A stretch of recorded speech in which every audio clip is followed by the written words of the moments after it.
Dear Mommy Onyx, umpisahan, Mommy Onyx, ang aking bigyan nyo ng oras ang aking liham ng nakaraan.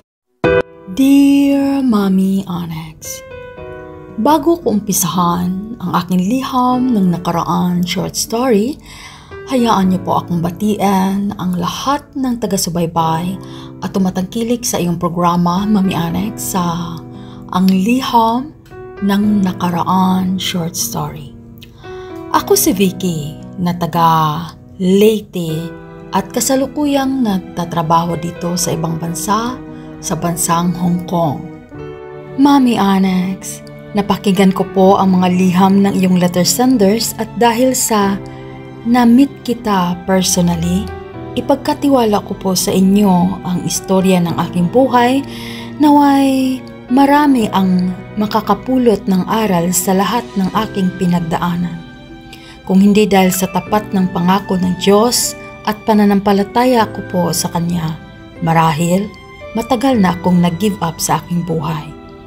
Mommy Onyx, umpisahan ko po ang istorya ng aking buhay noong nasa 18 anyos pa lang po ako at papaalis ako ng aming syudad papuntang Maynila. Kaya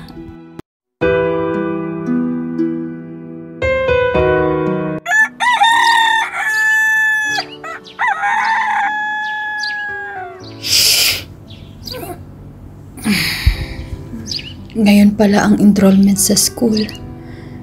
Pero ayoko na mag-aral. Kakausapin ko si nanay. Sabihin ko sa kanya hindi ako mag-i-enroll. Maghahanap na lang muna ako ng trabaho. Total, 18 na ako. May tatanggap na sa akin na trabaho sa kahit anong factory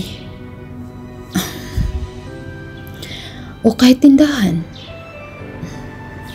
Sigurado ako may tatanggap talaga sa akin. Puntahan ko si nanay sa kusina. Parang naamoy ko na yung luto niya. Puntahan ko muna.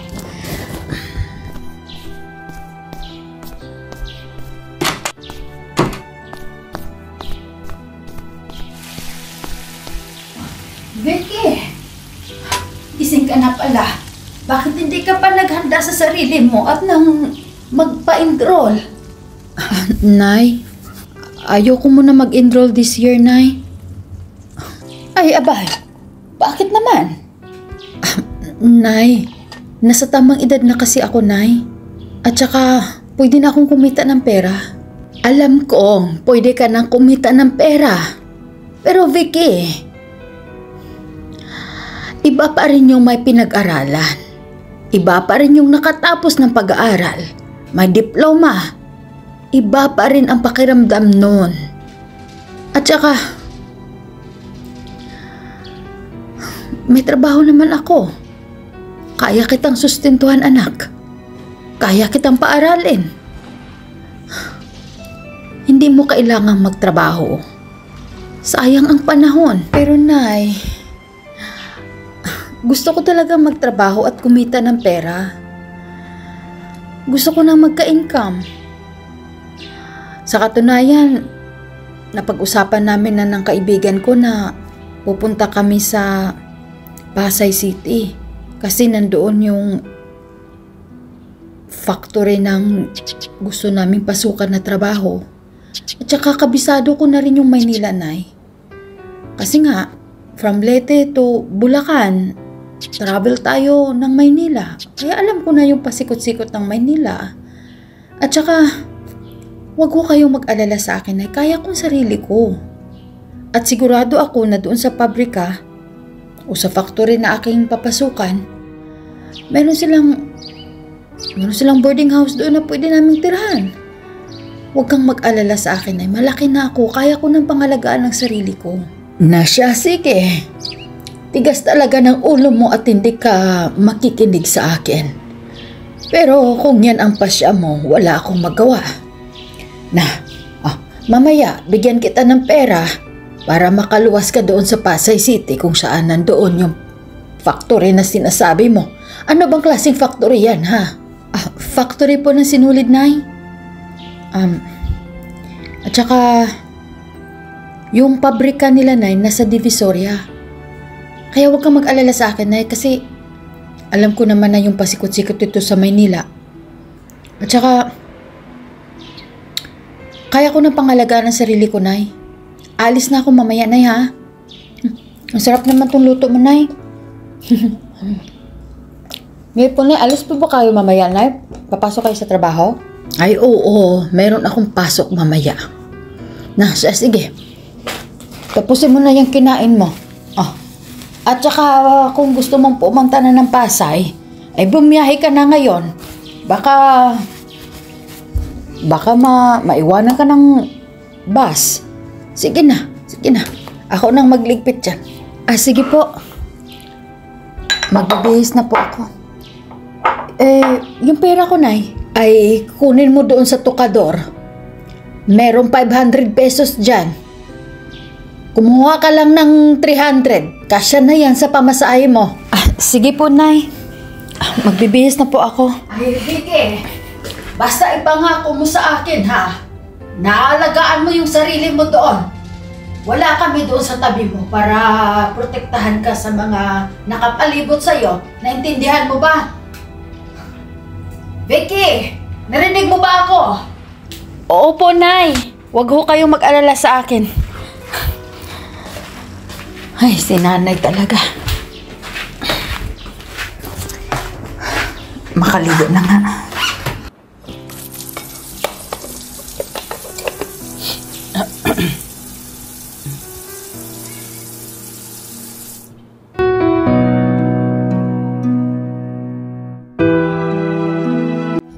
Donna, malapit na tayo sa factory.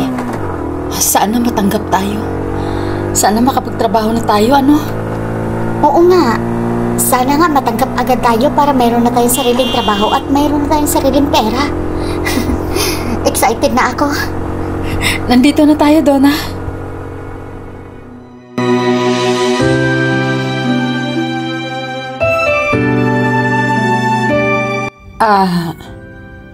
Vicky, marunong ka bang magluto? Kung marunong ka magluto, i-assign kita sa kusina. Ikaw ang tagapagluto doon para sa ating mga workers. At isama mo na rin itong kasama mo. Pareho kayo doon madistino. Okay ba yun sa inyo? Yes po. Okay na okay po yun sa amin. Ang mahalaga, meron na kaming trabaho. Kung ganon, sige, magsimula na kayo bukas. Maraming salamat po. Hala, tanggap na tayo. Tanggap na tayo.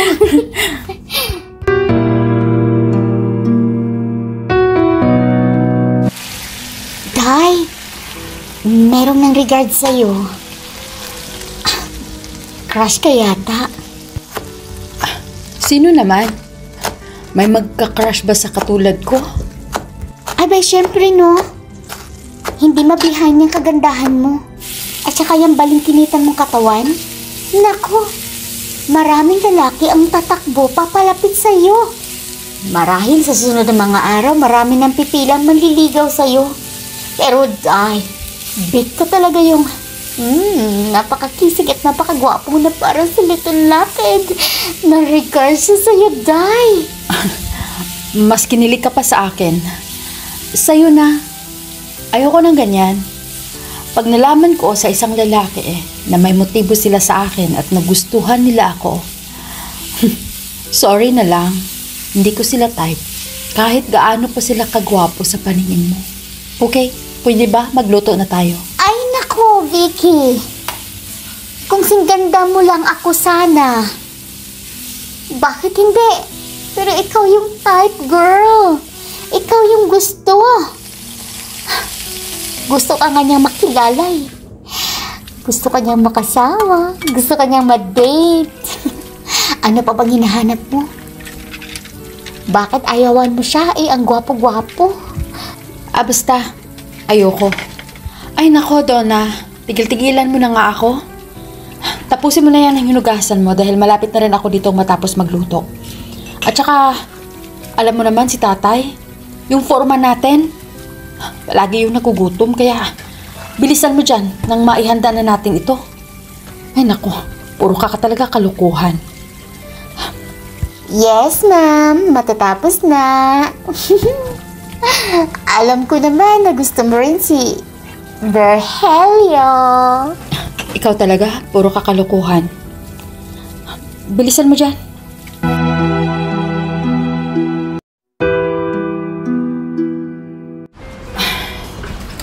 Malapit na palang mag-alas 5. Labasa na. Malapit na rin ako matapos dito sa trabaho ko. Ay, makapagpahinga na rin sa wakas. Vicky, may naghahanap sa'yo. Ah? Sino daw? Sino naghahanap sa akin?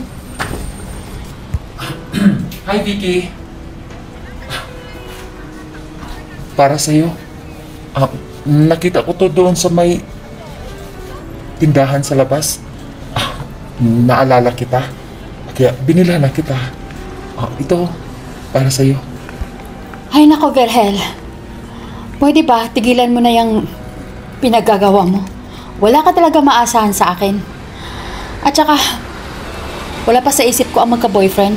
Kaya please, may trabaho ako. Naman, Vicky.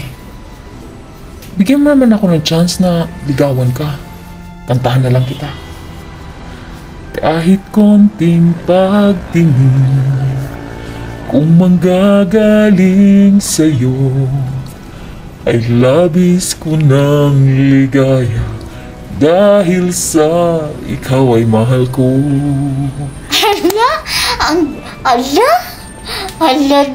Ala, Day Vicky. Sagutin mo na. Ang ganda ng boses, ang gwapo pa. Ay nako, please lang. Huwag mo niyo nga akong buwisitin. Please, Virgel, umalis ka na. Wala pa talaga sa plano ko ang magka-boyfriend, okay? Vicky, tandaan mo ito. Tandaan mo ito, my love. Balang araw, sasagutin mo rin ako. Kahit konting pagtingin. Ay, umalis siya habang kumakanta. Ikaw daw na talaga. Umalis siya. Tumigil ka. Lapis